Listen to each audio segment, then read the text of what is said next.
잠시 후 행복한 아침에서는 생활 속에 꼭 필요한 법률 상식, 그 법이 알고 싶다 준비되어 있고요. 네, 그리고 이어지는 세대 공감 토크 라떼는 마리아에서는요. 그리운 향수를 불러일으킬 추억의 이야기 나눠보도록 하겠습니다. 저희는 광고 후에 돌아올게요.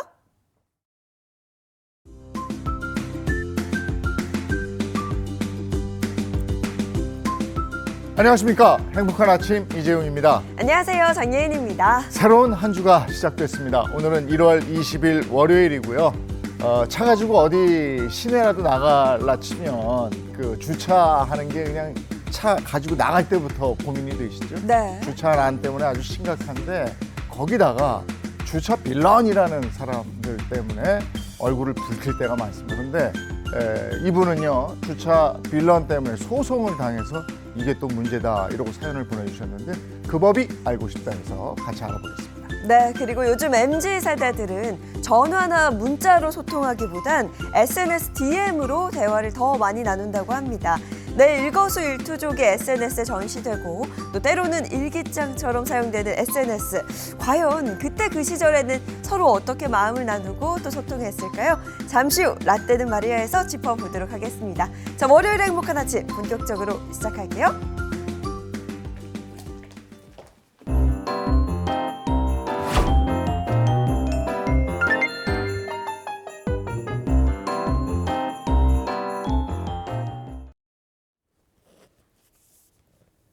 오늘 아침에 행복한 아침에서 픽한 모닝픽 시간입니다. 오늘 모닝픽 손석구 평론가와 함께합니다. 어서 오세요. 안녕하세요. 네, 안녕하세요. 첫 번째 모닝픽 어떤 겁니까? 네, 첫 번째 모닝픽은 설 행동 강령입니다. 네, 설 행동 강령이라면 뭔가 해서는 안 될 일, 뭐 이런 걸 뜻하는 걸까요? 네, 비슷합니다. 대체 공휴일 지정으로 긴 설 연휴가 다가오고 있지만 또 현 시국을 생각하면 그리 달갑지는 않다 이런 사람들도 늘어나고 있습니다. 이유가 있습니다. 이 오랜만에 모인 가족들과 정치적 견해 차이로 갈등이 생길까 걱정된다라는 건데요.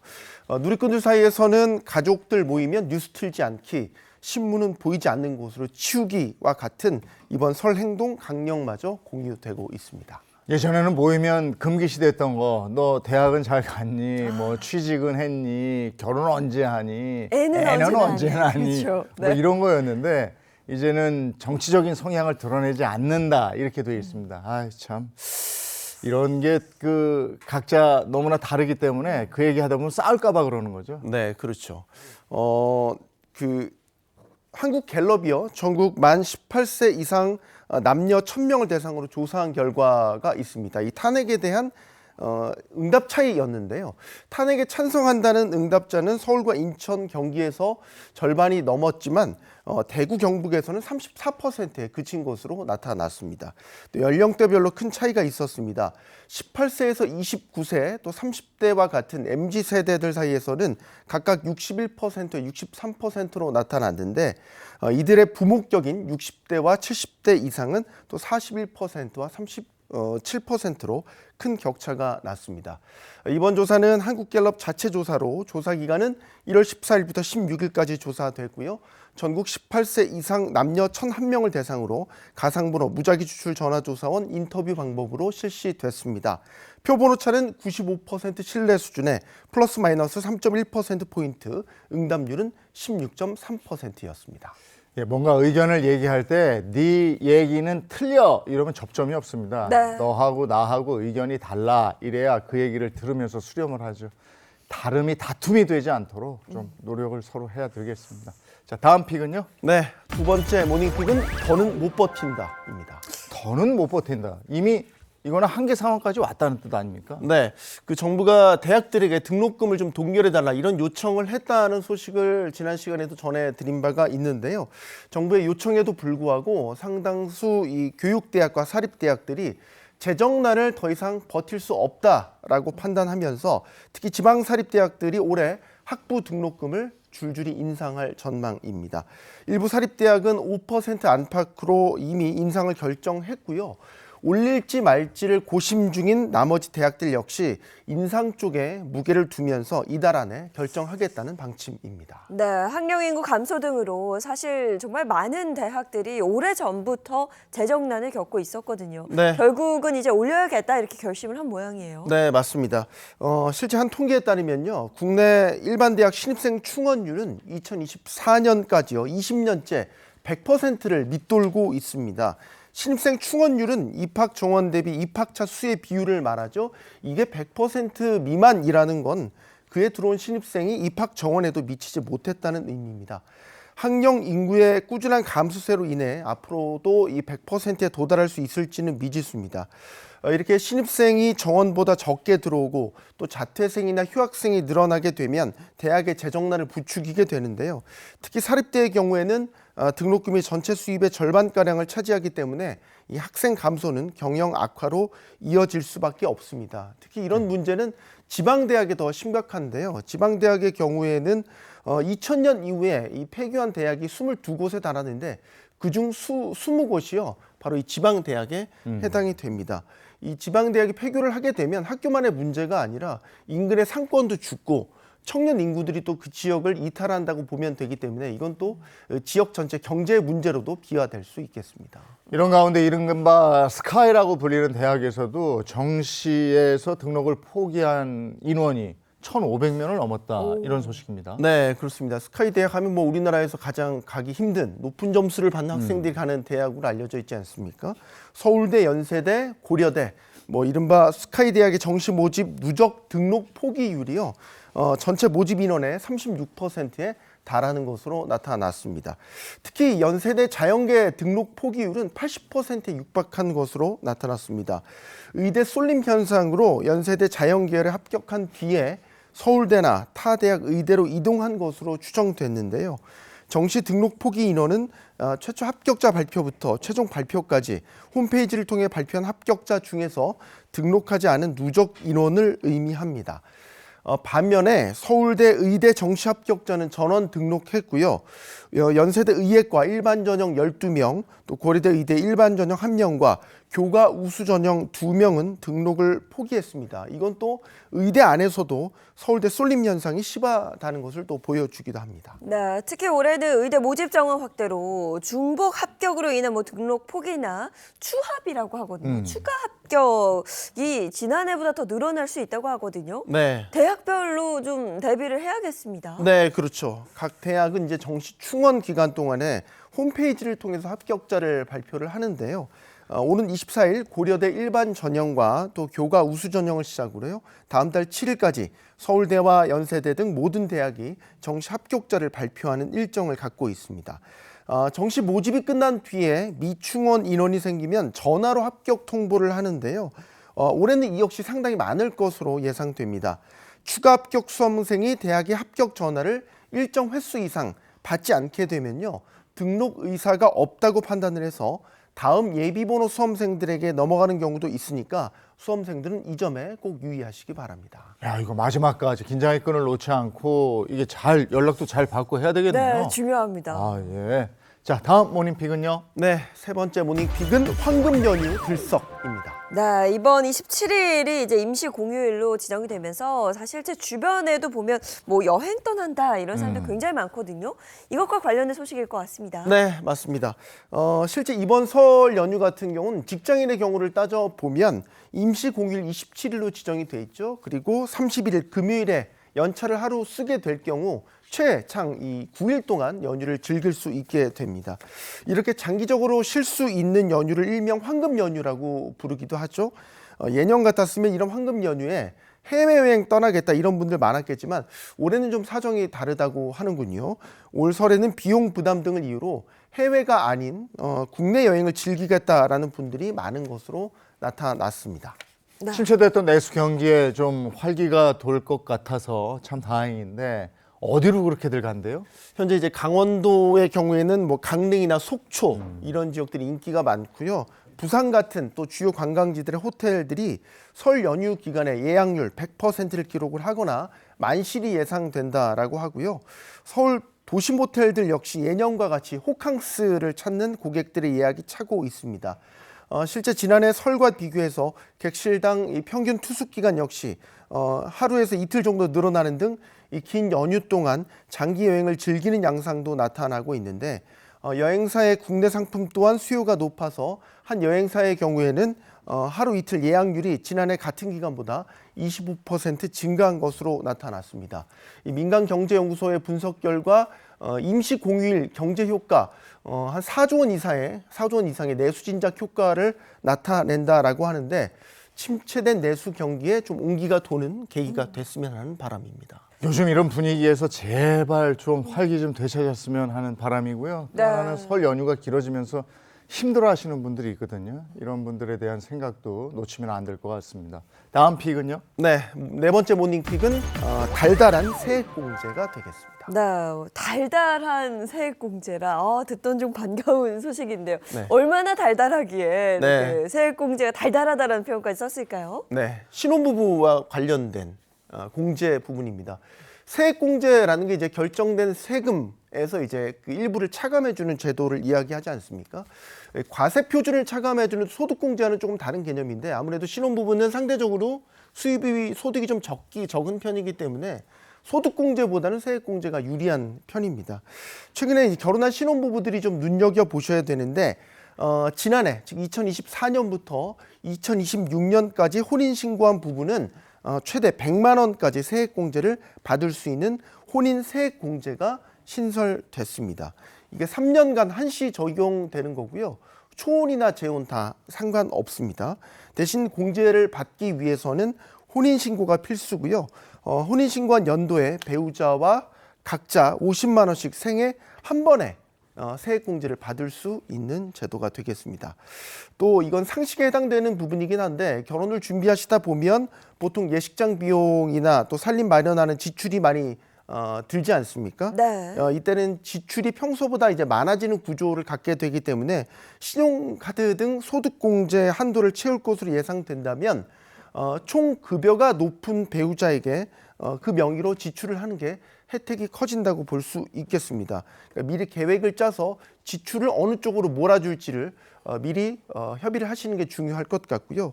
단 신용카드 등 사용 금액이 총 급여의 25%를 초과를 해야 되기 때문에 이 지출 규모에 따라서 연봉이 낮은 배우자의 명의로 지출하는 편이 유리할 수도 있어서 이런 부분들은 국세청에서 마련한 이 맞벌이 근로자 절세 안내로 절세 전략을 세우는 것이 좋겠습니다. 결혼 준비로 목돈 들어갈 일 많은 신혼 부부에게 꼭 필요한 절세 꿀팁인데 이 밖에 또 다른 절세 방법은 뭐가 있습니까? 네, 뭐 다양한데요. 배우자 같은 경우는 이제 주소지가 달라도 한 그 세대로 묻기 때문에 본인과 배우자가 모두 주택을 소유하지 않은 경우에만 이 주택 임차 차입금 원리금 상환액이나 월세에 대한 공제를 받을 수 있습니다. 이 주택 임차 차입금 원리금 같은 경우는 예를 들어서 전세 보증금을 대출을 받았을 때에 이 원리금 상환액에 대한 소득 공제를 해주는 부분이 있고요. 월세 같은 경우는 이제 월세 일부를 세액 공제를 해주는 그런 제도를 말합니다. 또 지난해 아이를 낳은 근로자라고 하면 아이 관련 세액 공제도 챙겨야 되는데 지난해 첫 아이가 태어난 경우에는 회사에서 주는 출산지원금 2회까지 전액 비과세되고요. 아이의 경우에는 기본공제 150만 원과 또 출산세액공제를 적용받을 수 있고 자녀를 위해 지출한 이 보장성 보험료나 산후조리원을 포함한 의료비도 공제받을 수 있습니다. 또 배우자가 고용보험법 등에 따라 육아휴직 급여만 받고 있다면 연소득 100만 원을 초과하지 않는다고 보기 때문에 기본 공제 대상으로 신고할 수 있다는 점도 잊으시면 안 되겠습니다. 연말 정산을 13월의 월급이라고 얘기하는데 꼼꼼히 챙기셔서 혜택 받으셔야죠. 자, 오늘 모닝픽 여기까지 하겠습니다. 손석구 평론가와 함께했습니다. 고맙습니다. 감사합니다. 고맙습니다.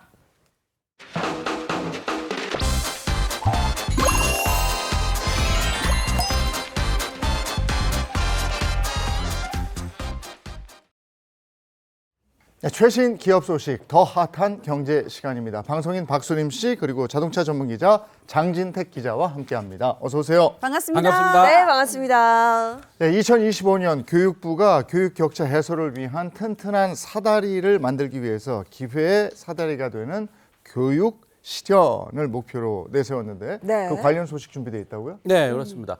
교육은 뭐 예로부터 백년 대계라고 하잖아요. 이 그만큼 그 교육이 국가의 발전에 중요하다는 의미일 텐데 옛날에는 가난해서 교육을 받지 못하는 뭐 시대도 있었는데 요즘은 중학교까지는 의무 교육이잖아요.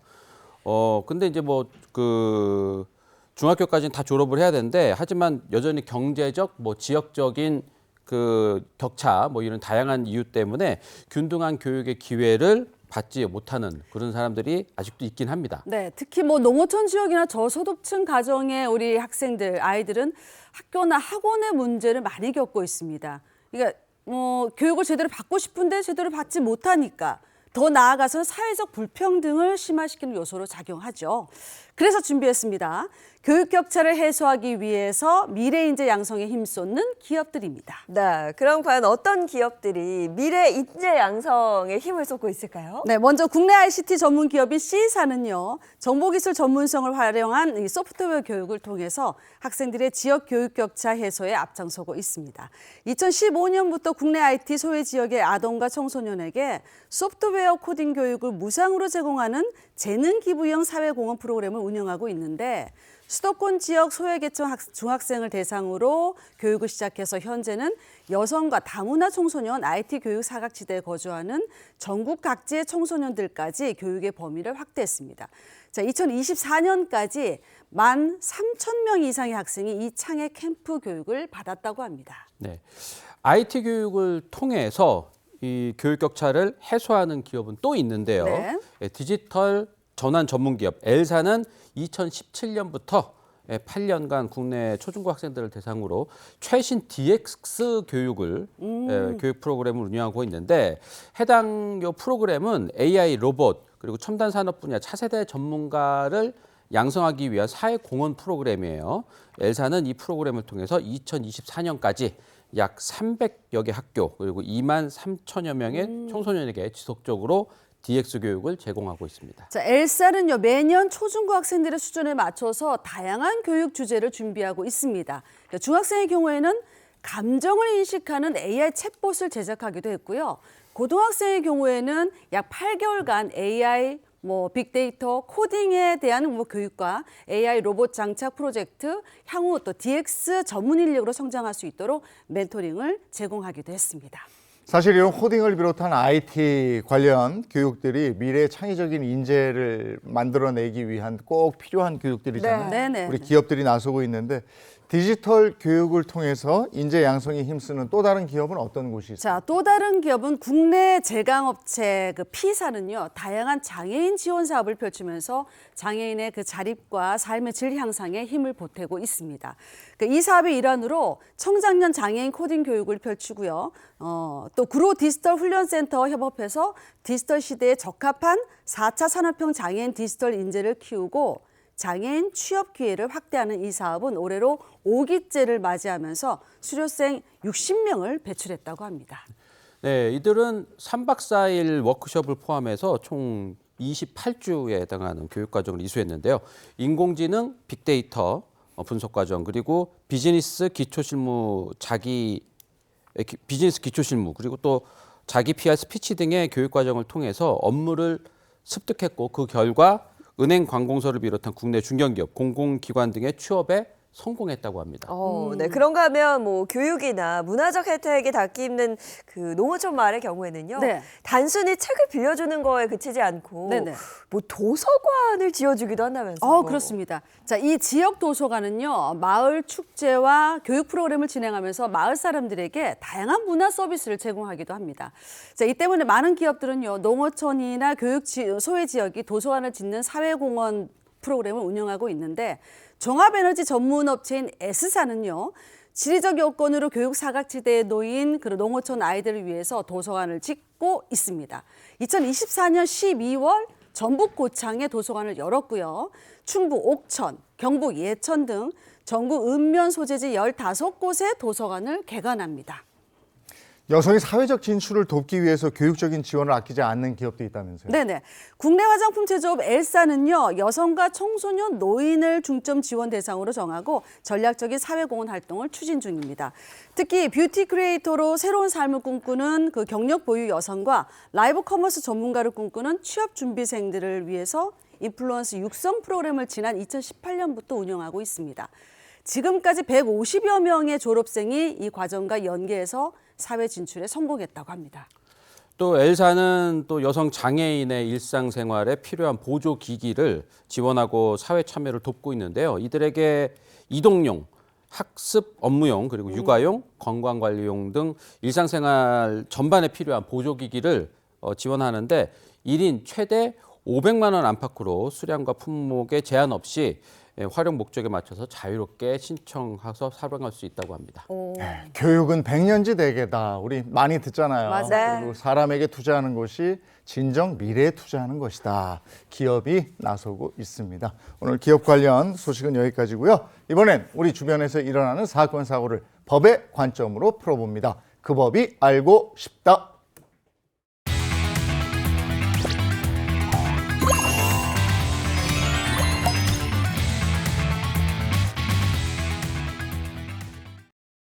행복한 아침 함께하고 계신 지금 시각이 7시 51분을 막 넘어섰습니다. 이번에는 월요일에 고민 해결사 이호선 상담심리 전문가와 함께합니다. 어서 오세요. 안녕하세요. 반갑습니다. 네, 반갑습니다. 그리고 월요일에 법률 해결사죠. 강성신 변호사, 임주혜 변호사 함께합니다. 반갑습니다. 안녕하세요. 네, 이 교수님 오늘 첫 번째 주제는요.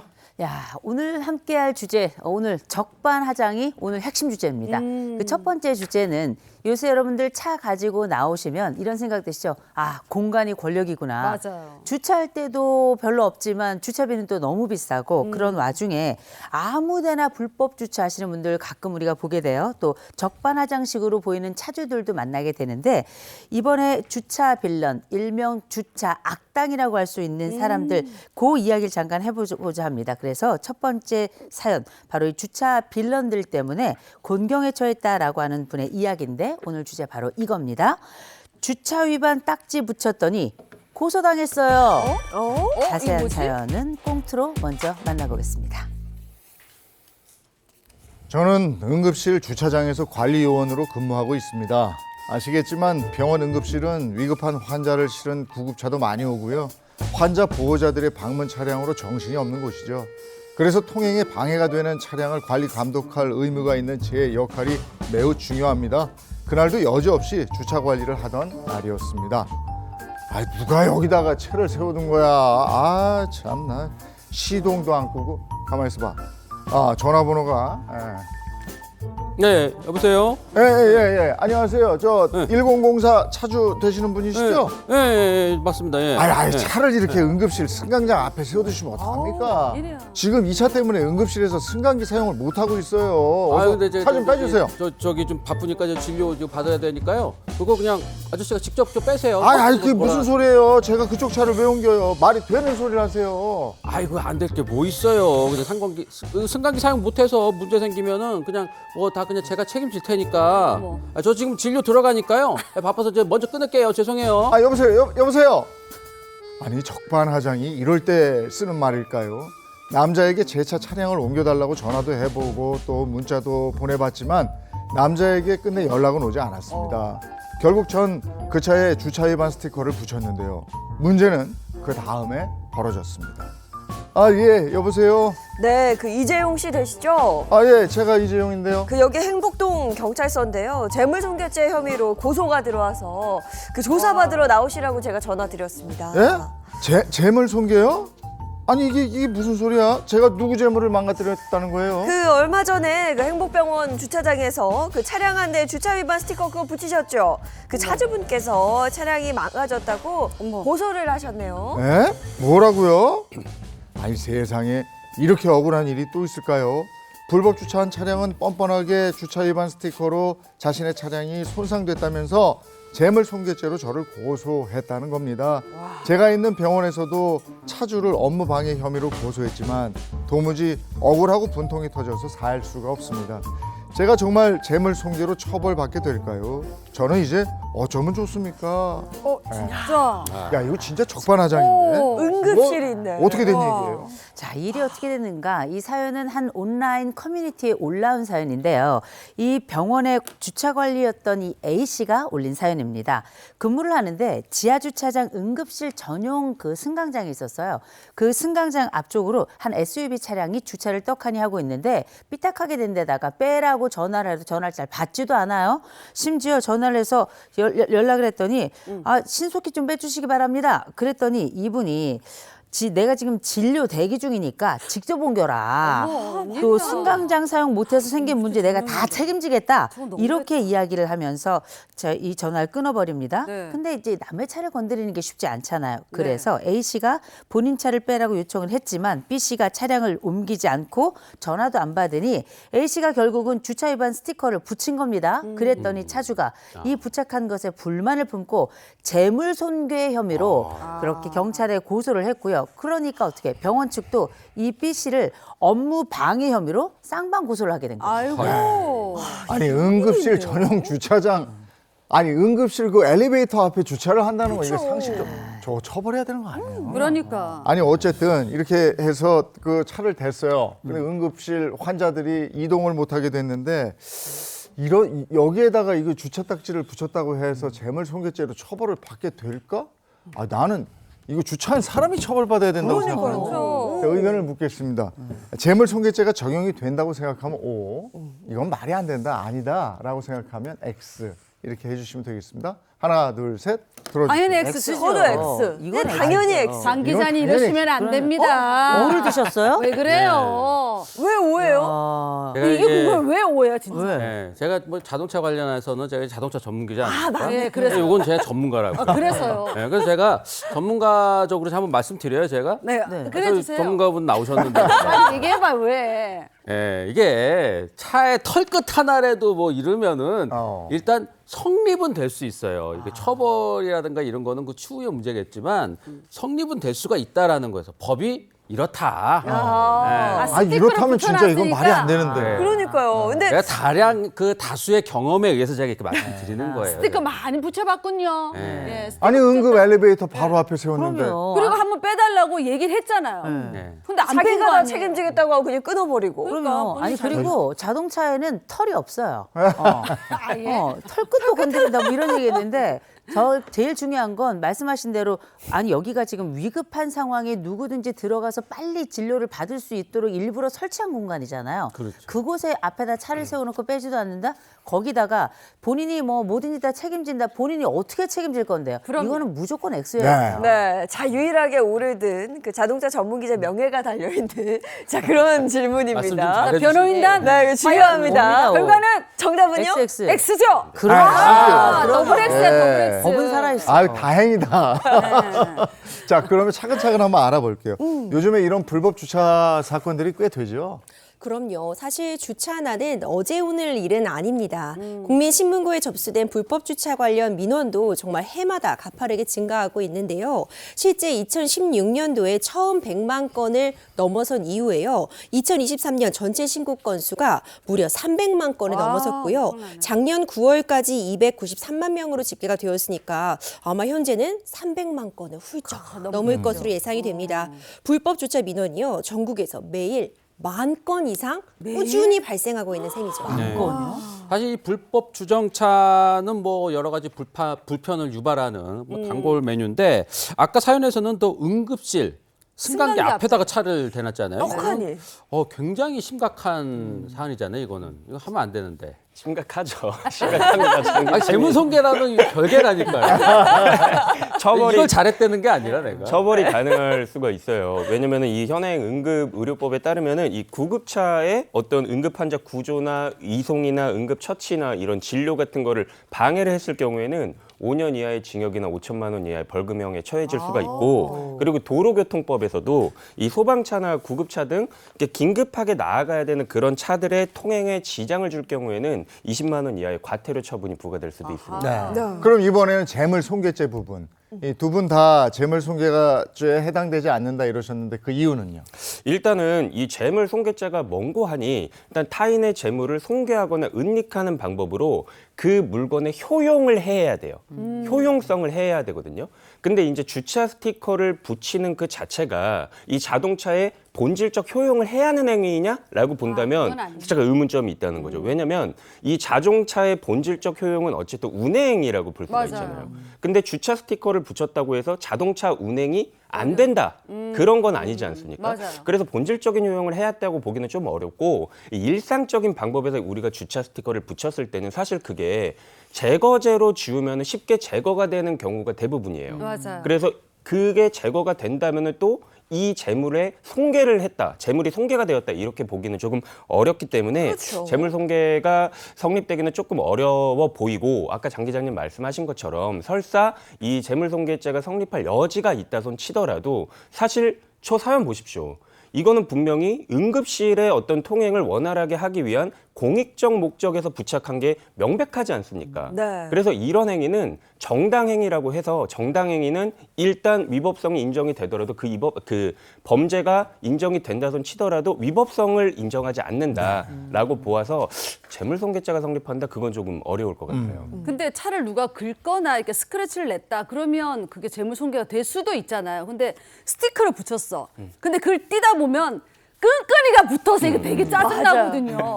그것도 재물손괴에 들어가는 짜증난다고 재물손괴는 아닌 것 같은데. 재물손괴가 지저분해 보이잖아요. 예를 들어서 주차 스티커를 우리가 보통 이제 주차 스티커를 붙일 때는 그 운행에 방해가 되지 않게끔 하기 위해서 조수석 이제 밑부분에 이렇게 부착을 하는 경우가 대부분이잖아요. 맞아요. 근데 정말 악의적으로 이 운전하는데 주차 스티커를 앞에다가 뭐 앞유리, 뒷유리, 사이드미러, 외장 전부 다 도배를 해놨다고 쳐요. 주차 스티커를. 그건 아니겠죠. 이거는 운행조차 못하지 않습니까? 그러면 이거는 효용을 했다고 봐야 되겠죠. 그리고 그냥 일반적인 접착제가 아니라 정말 강력 떨어지지 않는 초강력 접착제. 내가 이 주차 스티커를 떼면 유리창도 같이 떨어져 나오는 그런 정도의 스티커라면 강 변호사님 그거 너무했다. 유리창까지 떨어질 좋은데요? 정도의 그런 그 정도로. 근데 흠집이 날 네. 정도로 네. 적어도 흠집이 날 정도로의 그런 강력 접착제를 쓰거나 한다면 이거는 충분히 재물손괴죄가 또 성립이 될 수 있는 문제겠죠. 맞아요. 네. 제가 말씀드린 게 저거예요.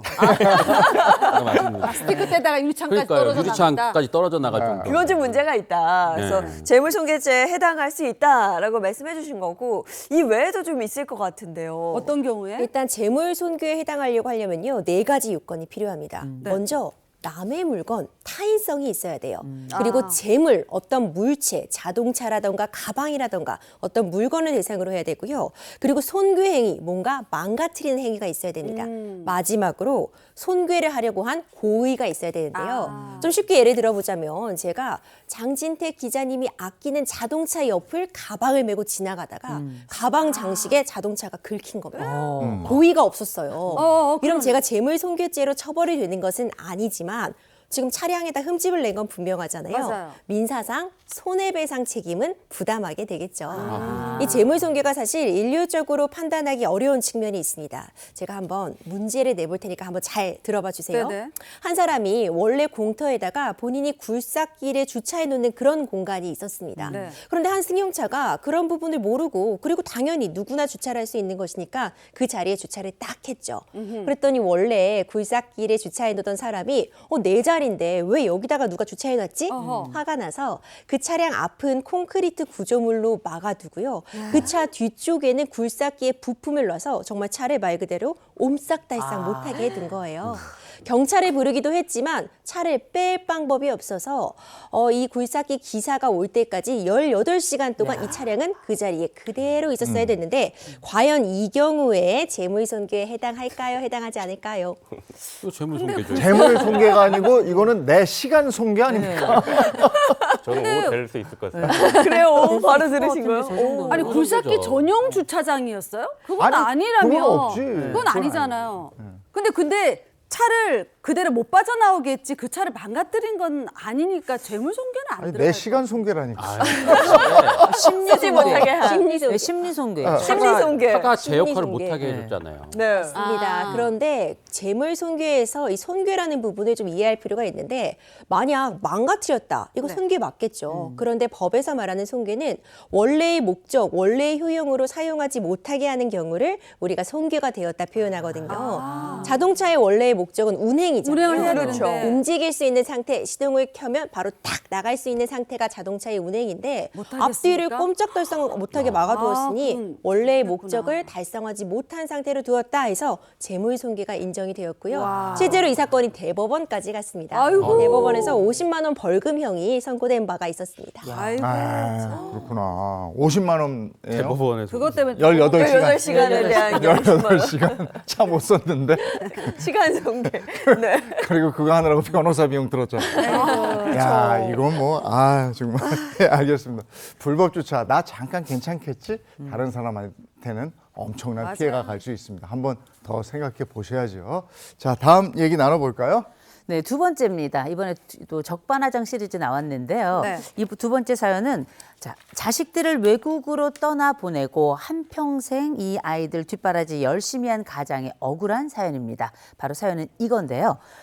아내 외도로 이혼했는데 기록이 아빠 억울해요. 입니다. 어떻게 된 사연인지 꽁트로 먼저 만나보시죠. 해외 유학하는 아이들 뒷바라지 한다고 몇 년 전에 아내가 미국으로 떠난 뒤에 한국에 혼자 남은 전 직장 생활을 하며 번 돈의 대부분을 아내와 아이들의 생활비로 보냈습니다. 고시원에 살며 최소한의 돈으로만 생활하는 저를 보고 주변 사람들은 그렇게 헌신하다 헌식자처럼 버려진다고 한 소리들 했지만 사랑하는 가족들을 위해서 이 한 몸 희생하는 건 아무렇지 않았습니다. 얼마 전까진 말이죠. 여보, 아니 왜 이렇게 요즘 전화가 안 돼? 며칠 동안 영상 통화, 야 이게 며칠 만이야 진짜. 아, 어색해 죽겠네 영상통화 진짜. 그냥 좀 바빴어. 애들 시험 기간이기도 하고 그래서. 아 그래? 아니 근데 뭐 당신 그렇게 화장을 하고 있어? 얼굴이 좀 달라 보이네. 옷도 그렇고 지금 집에 아니야? 아니야. 밖에 잠깐 친구 만나러 나왔어. 아 그래? 친구 누구? 당신 거기 친구가 있어? 영어 한마디도 못하면서 친구가 생겼어? 아니 무슨 친구 없는 줄 알아. 왜 그래? 옆집에 거기 복순이 복제이 친구도 있고 뭐 다 한국 사람도 많고 막 그래. 왜 그래? 아유, 자기야 뭐해? 씻고 온다더니. 자기 뭐 자꾸 왜 이렇게 오래 걸려? 자기? 아니 뭐야, 저 아 여보. 뭐야? 지금 그 옆에 그 영상에 잠깐 나왔던 그 여보세요? 서도동남처럼 생긴 남자. 그 누구야 지금? 여보세요? 잘 안 들린다. 왜 이렇게? 여보세요? 나 끊을게. 안 들려. 알고 보니 아내에게는 내연남이 있었던 겁니다. 저는 그렇게 아내와 이혼을 결심했습니다. 하지만 문제가 하나 있었습니다. 바로 가족들이 편히 살길 바라는 마음에 미국에서 아내와 공동 명의로 구입한 주택 때문이었는데요. 협의 이혼해주겠다던 아내가 말을 바꾼 겁니다. 그래서 서류에 도장 찍었지? 찍긴 찍었는데 나 이렇게 못 헤어지겠어. 우리 그냥 이혼 협의서 다시 작성해. 뭐? 아니 당신 내가 통장에 있던 2억도 주기로 했고 아이들 양육권하고 친권 가져오는 대신에 양육비도 안 받기로 했잖아. 그걸 부족하다는 거야 뭐야? 부족하지. 자기 미국 주택 나랑 공동 명의인 거 몰라? 이거 주택 지분 당신한테 넘길 테니까 give me a 6 million 6억 줘줘. more. 당신이로부터 사람이야. 아니 당신이 바람 피워서 이혼하는 건데 미안하다 잘못했다 이런 말은 못할 망정 돈을 더 달라고? 아니 나 절대 못 줘. 소송할 테니까 그렇게 하라. 그렇게 전 아내와 협의 이혼하는 대신에 이혼 소송과 동시에 미국 주택 지분을 이전하라는 민사 소송까지 제기한 상태입니다. 하지만 걱정입니다. 한국도 아니고 미국에서 소송을 해야 하는데 제가 이길 확률이 있을까요? 또 협의 이혼을 전제로 작성한 재산 분할 합의서를 지키지 않은 아내에게 책임을 물을 순 없나요? 이러셨어요. 와 6억을 더 달래. 예. 6억. 야 이건 이제 아우 애써 그랬는데 그렇죠. 이건 배신당한 기분. 맞아요. 네? 이거 자세한 사연을 좀 들어보죠. 네, 이 사연이 어떻게 된 거냐. 40대 남성 A씨 사연인데요. 이 A씨가 어린 시절 공부를 너무 하고 싶었지만 그러지 못했던 아픈 사연이 있어서 이제 내 아이들만큼 공부를 잘 시키겠다. 그래서 드디어 아내와 아이들이 함께 미국으로 공부를 하도록 그렇게 유학을 보내게 됩니다. 그때가 바로 5년 전이었어요. 안정적으로 가족들이 살 수 있도록 미국의 주택까지 아내와 공동 명의로 구입을 하게 됩니다. 근데 애들이 크고 나서 각자 기숙사로 들어가게 돼요. 네. 그러면서 아내가 그때부터 어떤 남성과 어울리기 시작합니다. 나중에 애들이 전화를 했어요. 울면서 엄마가 바람이 난 것 같다. 어떡해. 어떤 아저씨가 자꾸 우리 집에 온다. 이렇게 전화를 하니 남편은 그때부터 머릿속이 복잡해지기 시작한 겁니다.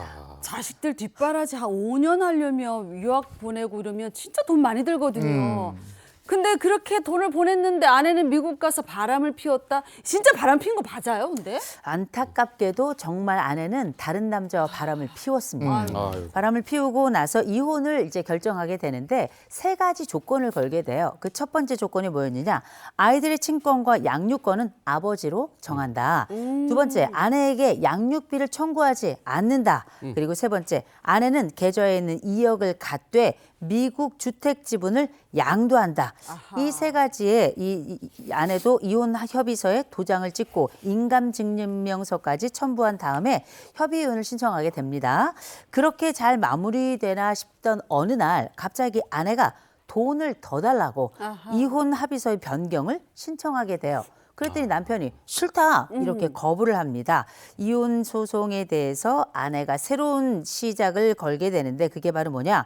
미국에 있는 부동산 지분을 이전하는 대가로 6억을 더 달라라고 다시 말하게 된 겁니다. 결국 이 남편은 그렇게 해줄 수 없다라고 이야기하고 이혼 소송과 함께 민사 소송을 제기하게 된 겁니다. 야, 이 남편 입장에서는 아내의 외도 때문에 이혼을 하게 되고 가정이 깨지는 건데 이래서 이거를 돈을 몇 억을 주면서 이거는 아니다 싶은 거죠. 이게 지금 기러기 아빠잖아요. 상담하면서 이런 얘기 많이 듣습니까? 우리가 지금 귀걸이가 아니죠.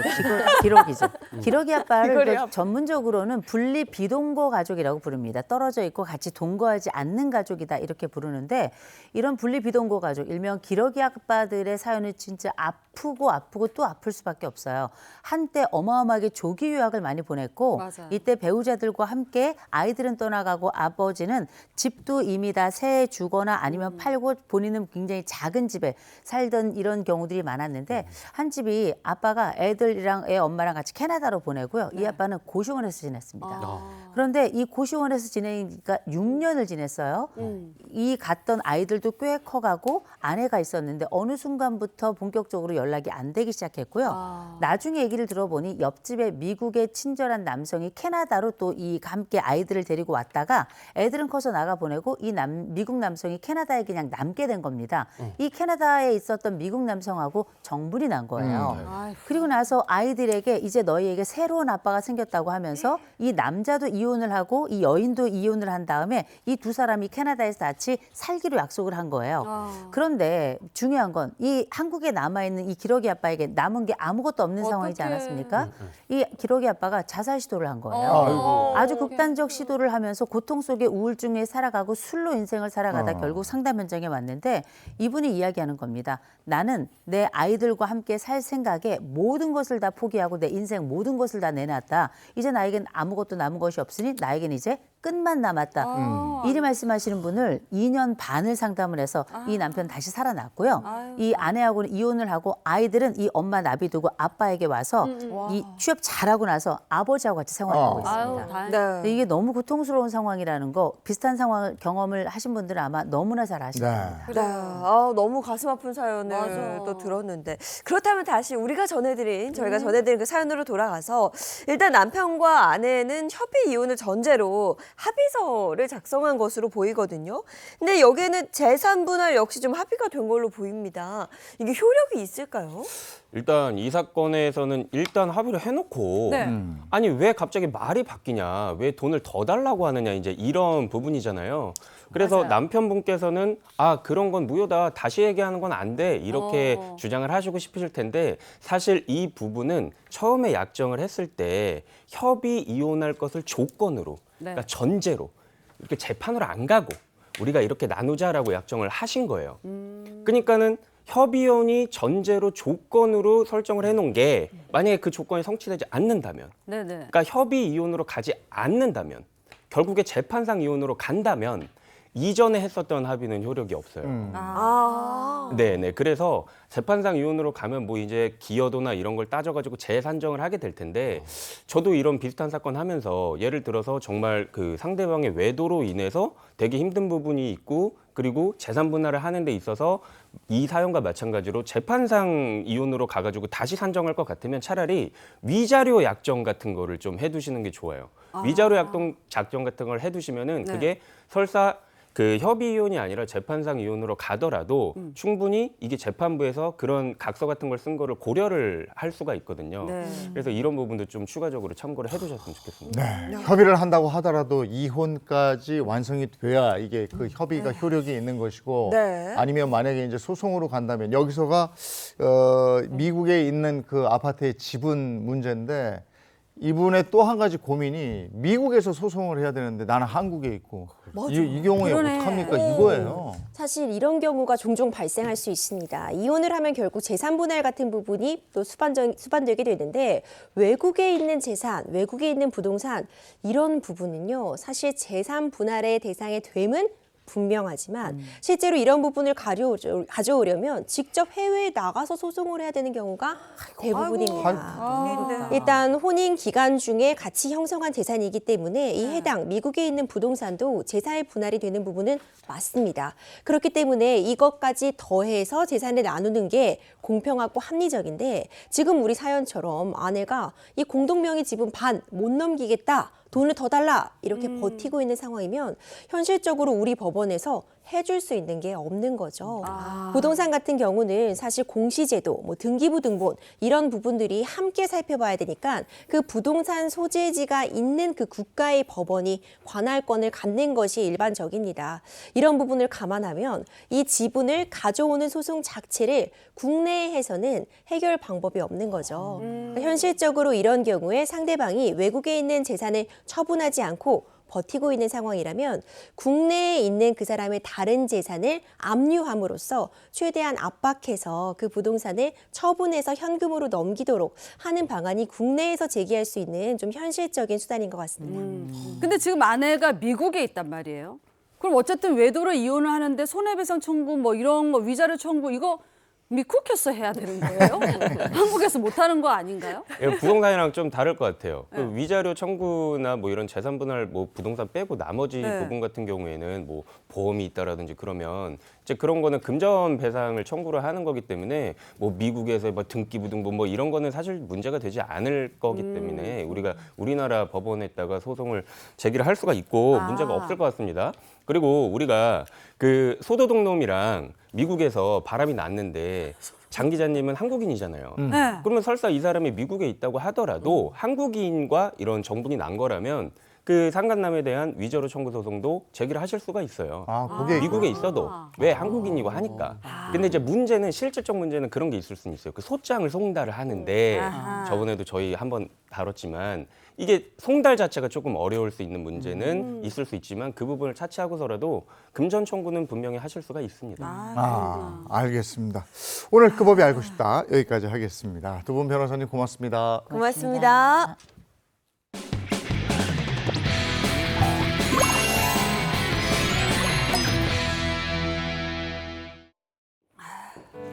자, 이번엔 라떼는 마리아 시간이죠. 이번 주제는요, 너와 나의 연결고리, 그때 그 시절 소통 방식입니다.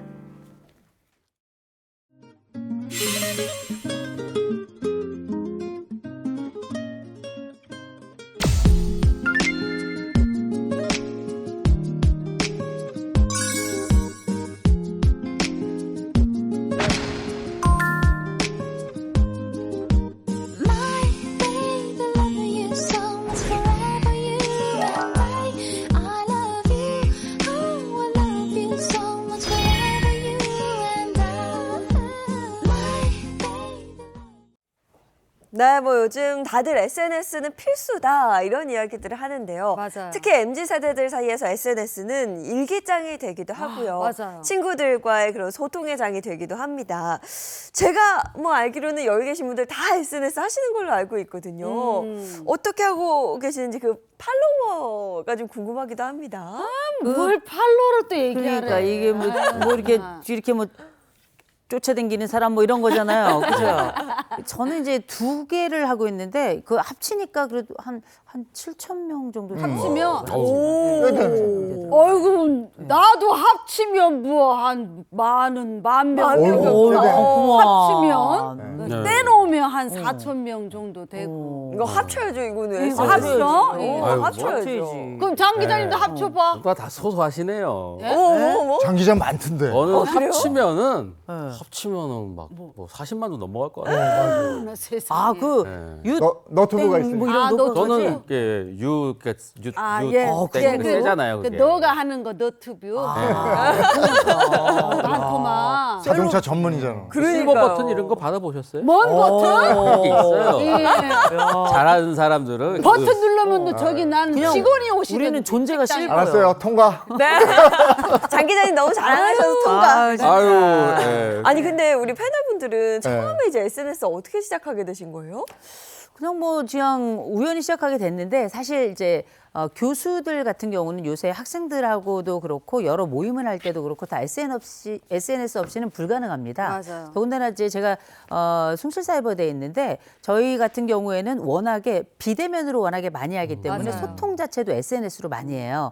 그래서 요새 학생들 중에는 연령대가 굉장히 다양하거든요. 그중에서도 젊은 학생들은 여러분 혹시 밈이라고 들어보셨어요? 알죠. 밈. 오. 이제 뭐 이렇게 유명한 거 있으면 그걸 막 비슷하게 막 바꿔서 막 유행시키는 막 이런 게 있는데 이런 많은 요소들이 다 뭐냐면 그냥 SNS를 통해서 다 소통을 한다라고 생각하시면 될 것 같고 그러니까 이제 저희 때는 그런 게 어디 있어요. 그냥 하는 거지. 그래. 그냥 하는 건데 완전히 달라졌어요. 진짜 저도 방송일 하다 보니까 트렌드에 뒤처지면 안 되잖아. 그러니까 SNS를 참 많이 하게 되는데 옛날 생각해 보니까 지금 SNS는 모든 게 다 돼. 뭐 영상 이런 게 해외 전 세계가 다 들어와 있으니까 신기한 것도 많고 재미난 것도 배울 것도 되게 많거든요. 옛날 한번 생각해 봐요. 백과사전 뒤져야 돼. 뭐 하나 찾으려면 신문, 잡지 막 이런 거 오려가 스크랩 해가지고 붙이고 막 이랬었는데 지금은 AI가 또 다 알려줘. 맞아요. AI 보고 이재용 아나운서 하면 네, 이분은 산악인, 산을 타시는 분. 매일 산에 계십니다. 백대 명산 다 타고 있습니다. 산악인으로 나오잖아. AI가 다 알려줘. 요즘은 너무 편한 것 같아요. 사실 저는 네.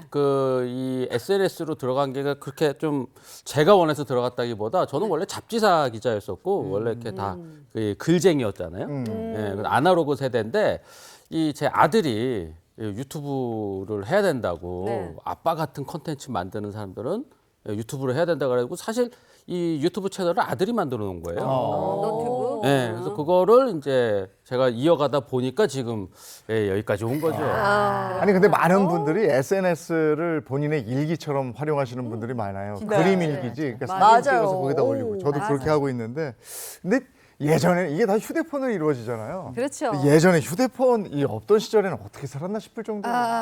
그 흔한 전화도 귀하던 그 시절에는 편지죠. 편지였어. 고르고 예쁜 편지지에다가 진짜 한 자씩 꼭꼭 눌러가면서 그대 없이는 못 살아 뭐 이래가면서 뭐 하늘의 별과 같은 뭐 이래가면서 막 썼잖아요. 1960년에서 70년대 그때부터 펜팔 붐이 일었어요. 특히 지금처럼 인터넷이 없던 시절이기 때문에 80년대는 외국 친구를 사귈 수 있던 유일한 수단이 바로 펜팔이었어요. 옛날에 네. 그 서울에 이 해외 펜팔을 연결해준 일종의 중개업체 같은 게 있었는데 이게 수수료까지 받았다 그래요. 네. 그래서 그 시절에 직접 펜팔을 했던 사람들 얘기를 들어보면 이제 뭐 너무 먼 나라, 이를테면 영국이나 미국 막 이런 데는 이성 친구 소개받기가 너무 어렵고 맞아요. 상대적으로 뭐 일본이라든지 아니면 뭐 제3세계 국가들하고는 상대적으로 이런 해외 연결 고리가 조금 더 쉬웠다 이렇게 얘기를 하는데 그러면 회원 등록을 이렇게 해서 할 경우 얼마였냐? 한 500원 정도. 정도 가입비를 딱 지불을 하게 되면 외국에서 온 편지 한 통을 딱 건네주는 거예요. 맞아. 그러면 요 남자들은 무조건 외국 여성하고 펜팔하는 거예요. 무조건. 그럼 이제 여자애들은 어떻게 외국 남성이랑 아니요 무서워요. 그래서 어떻게 동성 친구하고 주로 펜팔을 많이 했다.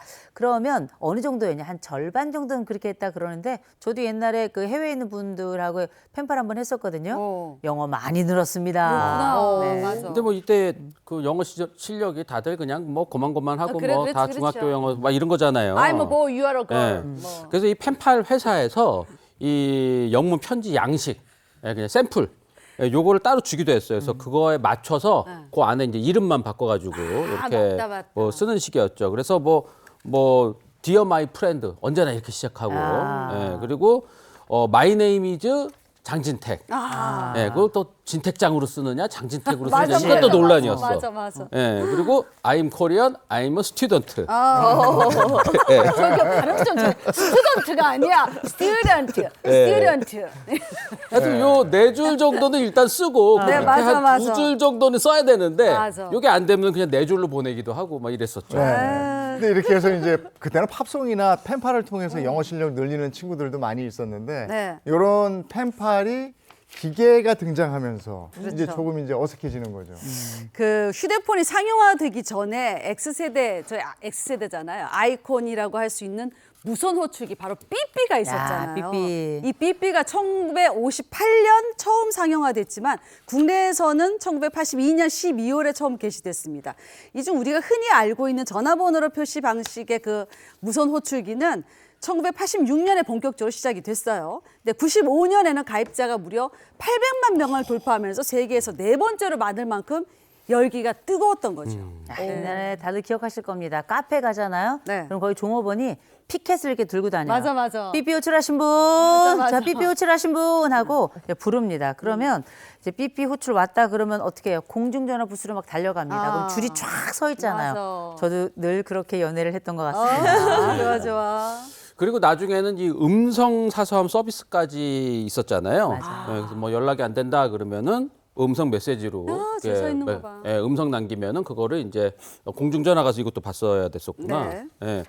그리고 요즘에 뭐 폰꾸라 그러죠. 폰 꾸미는 거. 뭐 이쁜 케이스로 하고 무슨 캐릭터로 된 거 하고 뭐 이런 거 있었잖아요. 근데 그때도 마찬가지였습니다. 요 삐삐도 꾸미는 게 있었어요. 뭐 커버 씌우는 케이스 거, 있었죠. 그리고 허리띠에다가 이렇게 차고 맞아, 다니거나, 있었어. 막 체인 같은 걸로 이렇게 해가지고서 딱 꺼내서 보고 막 뭐 이런 거 우리 있었잖아요. 아저씨들. 맞아. 뒷주머니, 옆주머니에다가 항상. 많이들 하셨죠. 네. 근데 지금은 사실 뭐 스마트폰으로 문자나 뭐 메시지 이렇게 보내는 게 쉬운데 당시에 저는 삐삐 세대가 아니니까 그 어떻게 보냈나 뭐 이런 생각도 들어요. 이 삐삐는 이게 수신만 되는 거예요. 이 단방향 수신 장치. 그렇죠. 내가 여기서 하는 게 아니고 이제 받기만 하는 거예요. 맞아. 그 발신자가 무선 호출기에 번호를 남기면은 요 작은 창에 그 숫자만 이렇게 뜨거든요. 그렇죠. 그럼 그 숫자를 공중전화가 가지고 이렇게 전화를 하면 이제 그쪽 분이랑 이제 통화를 하게 맞아요. 되는 요런 건데 이 숫자만 남길 수 있다는 점에 착안해서 이 숫자로 이 무슨 메시지를 보내는 뭐 이런 대화하는 것들이 한때 좀 유행을 했었습니다. 자, 그래서 제가 그때 그 시절 몇 가지 추억의 삐삐 암호를 한번 준비해봤습니다. 일명 바로 삐삐 숫자에 적힌 암호를 해독하라입니다. 자, 이제 가장 쉬운 1단계 기초 문제부터 들어가겠습니다. 바로 뭐냐? 486. 이거 알아? 486. 486. 네? 이거는 알죠. 이거는 아니야. 사랑해. 사랑해. 유명한 뭐 노래도 비밀번호 486. 오, 뭐 있지 그렇죠. 않아요? 아니, 장유인 씨가 그걸 어떻게 알죠, 우리 아나운서가? 노래로 알았어. 그렇죠. 띵동 정답인데요. 바로 사랑해입니다. 그런데 이 486이 왜 사랑해인지 아는 분? 그러게 왜 다들 486? 486 왠지 하면 모르는데. 사랑이라 했는데 왜 사랑이지? 전 이유를 잘 모르겠어. 사랑이. 자, 모르시겠죠? 자, 요건 뭘 통해서 알고 있는가? 네. 획수를 통해서 알아볼 수 있어요. 아. 획수. 사자는 4획. 그리고 랑은 8획이죠. 그리고 해는 6획입니다. 오. 그래서 요 획수를 통해 가지고 사랑해라는 의미를 전달을 했고요. 자, 그럼 이제 가장 쉬운 문제 지났으니 두 번째 문제 들어갑니다. 네. 난이도를 높여서 17317071 자, 뭘까요? 국민번호야 아유, 이거? 아, 이거 뭐야? 어렵다. 이거는 난이도가 너무 많이 저건 전에 저도 봤는데. 계좌번호 아니에요? 그렇죠. 저거 한번 뒤집어 보면 뒤집어 보면 그렇죠. 역시 뒤집으면 역시 잠깐만. I love you. I love you. 로맨 그러네. 테스트는 다릅니다. 계좌번호인 줄 알았는데. 요거 삐삐 디지털 숫자를 이렇게 거꾸로 뒤집어서 보면 어떻게 바로 I love you 요렇게 보인다 그래서 그렇게 쓰였다 그래요.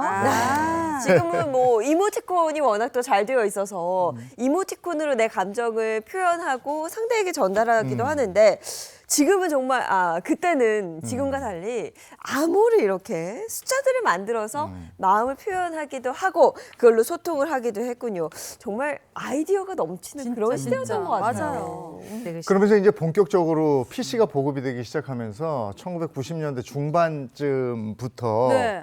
PC 통신 열풍이 일죠. 그렇죠.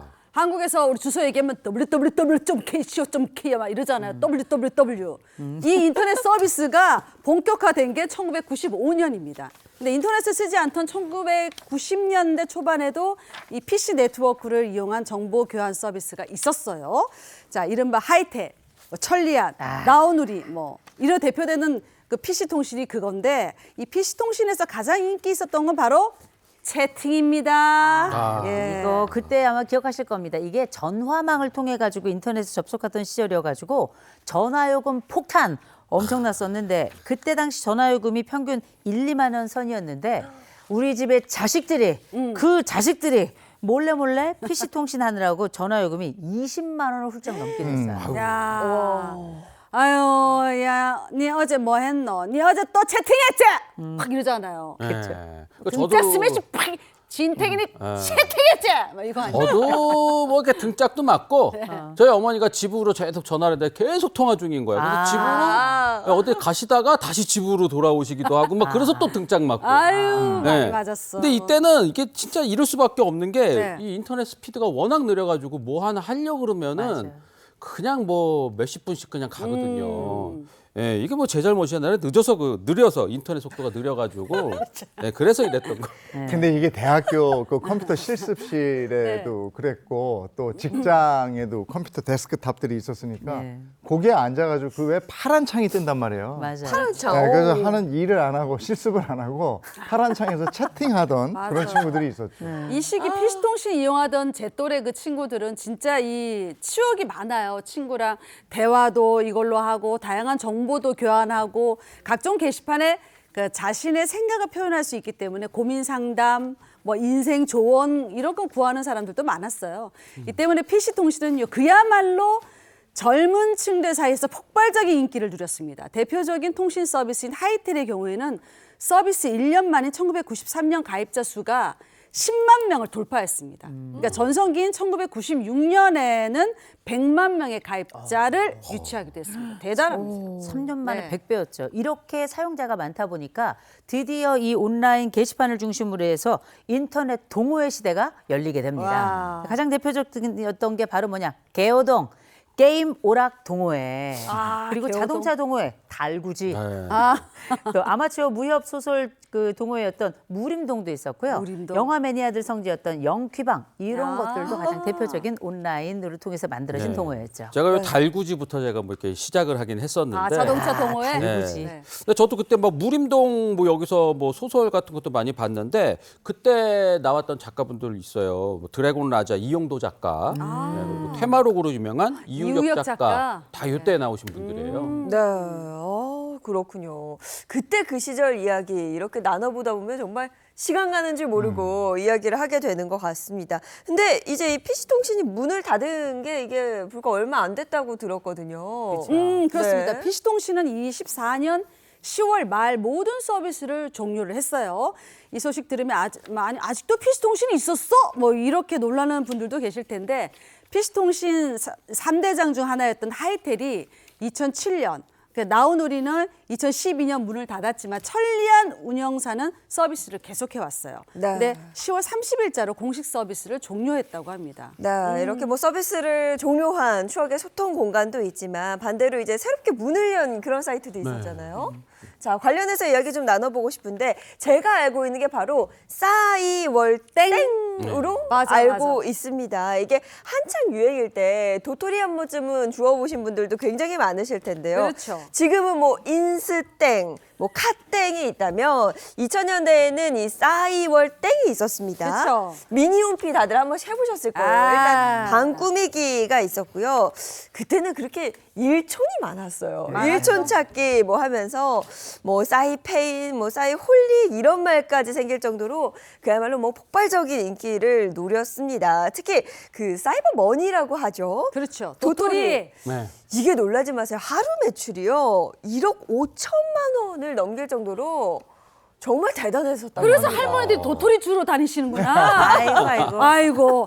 아, 근데 이때 일촌 파도 타기 하고 들어가서 일촌 그 미니홈피마다 방문해서 방명록 작성하는 게 그게 순서잖아요. 그렇죠. 하도 많아서 왔다 감 이렇게 나 도장 찍음 이렇게 도배를 하기도 했는데 일촌 친구 맺은 사람만 볼 수 있게끔 이거 비밀 글을 그렇죠. 그런 이렇게 걸어서 놓으면 비밀을 털어놓기도 하고 막 그런다고 네. 그 방에다가. 그리고 이 미니홈피에 걸어뒀던 요 노래들 이게 방송가에서는 네. 흥행을 하지 못했지만 이 아름아름 입소문을 타고 전해져서 뭐 지금도 싸이월드 명곡이다.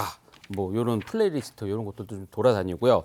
또 요때 사진첩에서 예쁘고 이 좀 잘생긴 사람들, 얼짱들, 예, 이 얼짱으로 딱 됐던 분들 유명하신 분들 있잖아요. 구혜선 씨라든가, 뭐 박한별 씨라든가. 남상미 씨라든가 이때 이제 대표적인 얼짱 스타로 유명해지면서 연예계에 데뷔한 분들도 계세요. 네. 아, 근데 정말 요즘에 SNS를 보면요. 그 팔로워라고 우리가 앞서 이제 이야기를 맞아. 했잖아요. 이 팔로워를 뭐 돈을 주고 사면서까지도 자신의 이런 SNS를 좀 키우고 맞아. 남들에게 보여주기 식으로 이렇게 하는 경우들도 굉장히 많다고 하는데 최근에는요. 이 16세 미만 청소년들에게 SNS 사용을 금지해야 한다. 뭐 이런 법안이 전 세계적으로 맞아요. 통과되는 추세라고 네. 합니다. 실제로 호주에서는 이미 이 법을 통과를 시켰어요. 이 우리나라에도 어린이를 보호하자라는 취지의 법안이 발의가 되고 있는데 요즘 어린이들이 SNS 알고리즘에 좀 부정적인 영향을 받아서 지속적으로 이 콘텐츠를 추천받으면서 이 스마트폰의 의존도가 너무 높아졌다. 과의존 상태에 이르렀다. 뭐 이런 판단에 따라서 규제를 좀 강화하겠다는 맞아요. 취지입니다.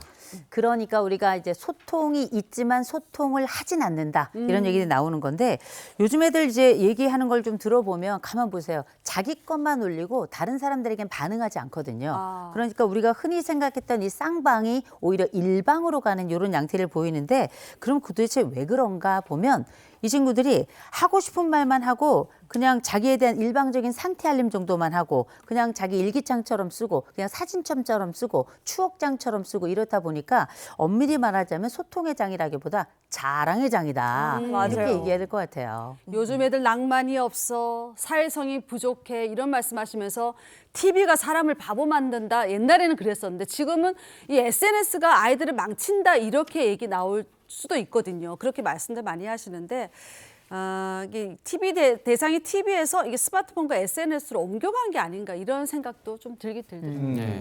네.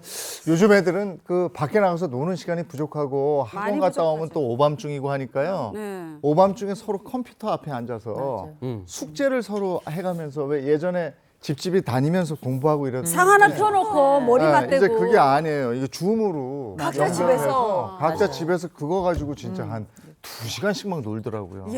근데 그게 노는 거야. 얘네들 공부도 공부고. 이게 소통하면서 노는 거야. 이게 달라졌더라고요. 어른들도 이 만남을 못하면 그냥 각자 하는 맥주 한 잔씩 놔두고 서로 이렇게 영상으로 보며 대화하면서 맥주 마시고 뭐 이런 어른들도 있어요. 예전에 코로나 시기에 그랬죠. 코로나 팬데믹 때. 네, 근데 그게 맞아요. 그대로 이어져서 맞아요. 그렇게 한대요. 그러니까 소통의 방식이 이렇게 변하고 있습니다. 네. 그러나 결국은 사람이 만나서 얼굴 대하면서 마주 얘기해야 보면서 거기서 또 정도 나오고. 맞아요. 그럼요. 재미도 있고요. 네. 예, 오늘 여기까지 하죠. 예, 고맙습니다. 고맙습니다. 네, 이어서 오늘 날씨 어떤지 알아보도록 하겠습니다. 문단영 기상캐스터 나와주세요. 네, 상암동에 나와 있습니다. 오늘 아침에는 왠지 추위가 덜하다 싶으셨을 텐데요. 오늘 서울이 영상권으로 출발했습니다. 현재 서울의 기온은 3.1도를 보이고 있고요. 오늘 추위는 덜하겠지만 전국적으로 구름이 가득 끼겠습니다. 중부는 종일 흐린 하늘이 이어지는데요. 약하게 비와 눈이 지납니다. 비로 내릴 경우에는 1mm, 눈으로 내릴 경우에는 1cm 안팎이 되겠습니다. 양이 많지는 않겠지만 도로 살얼음에 유의하셔야겠습니다. 비구름이 지나기는 하지만 먼지를 해소하기에는 역부족이겠습니다. 오늘 특히 서쪽을 중심으로 공기가 매우 탁할 텐데요. 낮부터는 국외 미세먼지까지 유입이 되면서 전국적으로 대기질이 탁하겠습니다. 한편 아직까지 비눈 소식이 없는 동해안은 여전히 건조합니다. 특히 동해안과 부산을 중심으로 대기가 매우 건조한데요. 바람까지 강하게 불고 있어서 화재와 산불 주의하셔야겠습니다. 한낮에도 추위 걱정은 없겠습니다. 서울과 강릉, 전주가 8도, 대구와 부산이 11도까지 오르겠습니다. 오늘은 큰 추위라는 절기 대한입니다. 이름과는 다르게 무색하게 추위가 덜 하겠는데요. 다만 오늘 중부 서해안을 중심으로 짙은 안개가 끼겠습니다. 안전하게 운전하시기 바랍니다. 지금까지 날씨 전해드렸습니다. 날이 좀 덜 추우면 여지없이 미세먼지가 나와요. 네, 맞습니다. 오늘도 미세먼지가 말썽이니까요. 미세먼지 차단 가능한 KF94 마스크 꼭 착용하시는 게 좋겠습니다. 좋은 하루 보내시고요. 저희는 내일 아침 7시 30분에 돌아올게요. 행복한 아침, 행복한 하루 되십시오. 고맙습니다. 고맙습니다. 즐거운 밤의 세상 Play the next channel A